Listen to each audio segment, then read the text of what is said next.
कृष्णाय वासुदेवाय हरिये परमात्मने प्रणत क्लेश नाशाय गोविंदाय नमो नमः। अर्थात हे वसुदेव के पुत्र, हे कृष्ण, आपका स्मरण मात्र से सभी प्रकार के कलह और क्लेश का नाश होता है। ऐसे भगवान श्री गोविंद को मेरा साक्षात नमस्कार हो।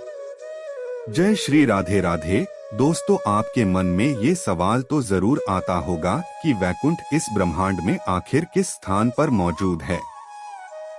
साथ ही ब्रह्मा जी का सत्यलोक, इंद्रदेव का इंद्रलोक किस स्थान पर मौजूद हैं? अगर आपके मन में भी ये सवाल आते हैं तो इस वीडियो को अंत तक ध्यान से जरूर देखें। आज के वीडियो में हम आपको हिंदू धर्म के प्राचीन ग्रंथों के प्रमाणों के अनुसार उन सभी लोगों की लोकेशन बताने जा रहे हैं।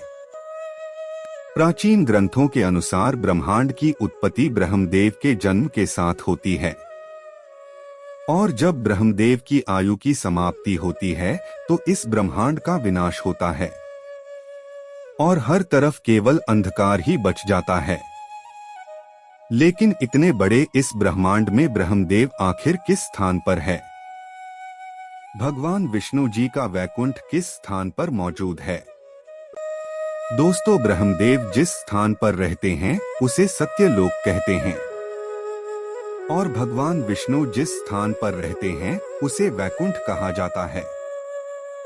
विष्णु पुराण में इन स्थानों का वर्णन मिलता है। विष्णु पुराण के अनुसार वैकुंठ एक ऐसी जगह है जहां पर लाखों सूर्य आकाश में तेजमान है और वहां पर कई सारे ग्रह भी मौजूद हैं। भागवत पुराण के अनुसार वैकुंठ का स्थान ध्रुव तारे की ओर है।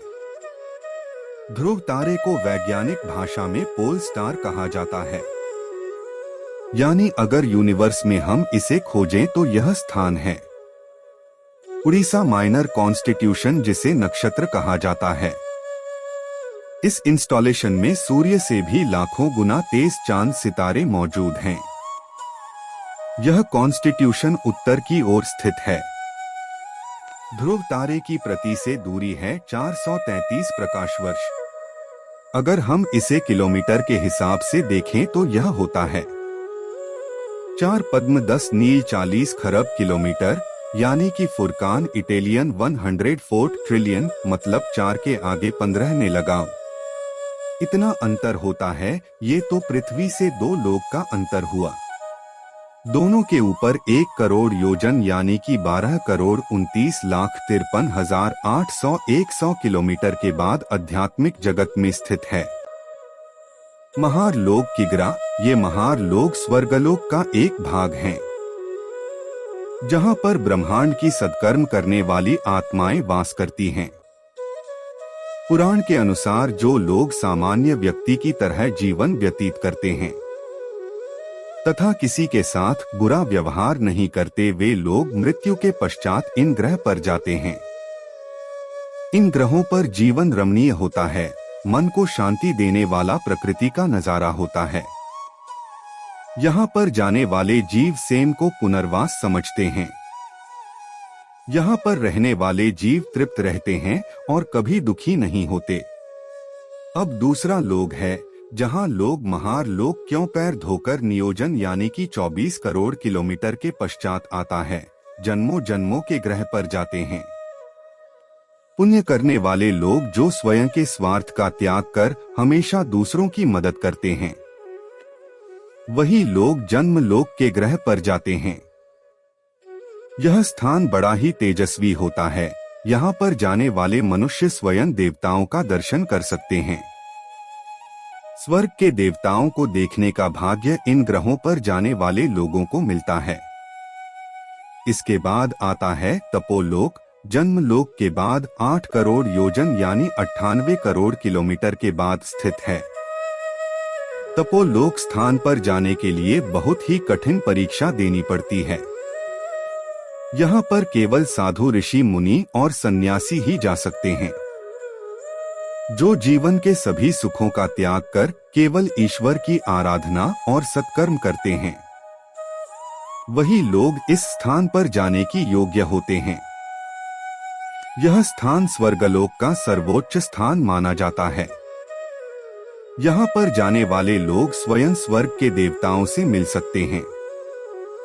यहाँ पर ब्रह्मांड की अनेक ऊर्जाओं को नियंत्रित करने वाले देवी देवता रहते हैं, जैसे कि वरुण देव, अग्नि देव इत्यादि। तब श्लोक के पश्चात आता है सत्यलोक तपोलोक के ऊपर बारकोड योजन यानी कि 1,47,54,46,589 किलोमीटर के अंतर पर स्थित है। सत्यलोक जहां पर ब्रह्मा जी विराजमान हैं, यहाँ पर जाना किसी भी मनुष्य के लिए संभव नहीं है। केवल महान आत्माएं ही इस स्थान पर जा सकती हैं, जिन्होंने जन्म जन्मांतर में अनेक पुण्य किए हों। महान लोग जंगलों और तपोलोक में रहकर भी जो लोग अंतिम सत्य शूर को पाने की चाह रखते हैं, केवल उन्हें ही सत्यलोक में जाने का सौभाग्य प्राप्त होता है। और फिर सत्यलोक के ऊपर 2,62,00,000 की वोजनियास की 32,21,39,169 किलोमीटर के अंतर पर स्थित है। वैकुंठ लोक जहां पर स्वयं भगवान विष्णु शेषनाग पर विराजमान रहते हैं। ये किसी भी आत्मा का अंतिम स्थान होता है। सारे ब्रह्मांड की आत्माएं इस स्थान पर केंद्रित होती हैं। इस स्थान पर जाने वाली आत्माएं मोक्ष की प्राप्ति करती हैं।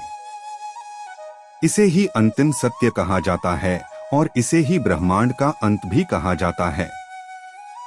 यहाँ पर जाने के बाद आत्मा जन्म मृत्यु के चक्र से मुक्त होती है। लेकिन दोस्तों ध्यान में रहे, हम फिजिकल विल की बात नहीं करते। ये सभी आंकड़े आध्यात्मिक जगत को दर्शाते हैं।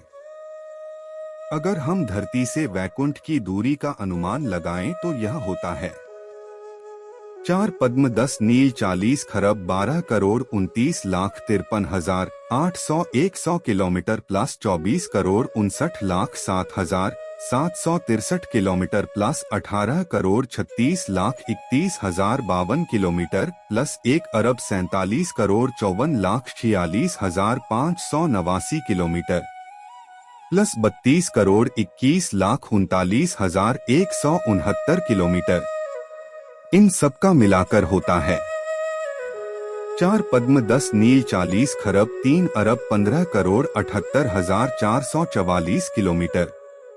यानी आप देख सकते हैं कितना दूर है वैकुंठ। हमारी पृथ्वी से अगर हम आज की टेक्नोलॉजी के आधार पर यहाँ से वहाँ तक जाने की कोशिश करेंगे तो हमें कितना समय लगेगा, इसके बारे में जानते हैं।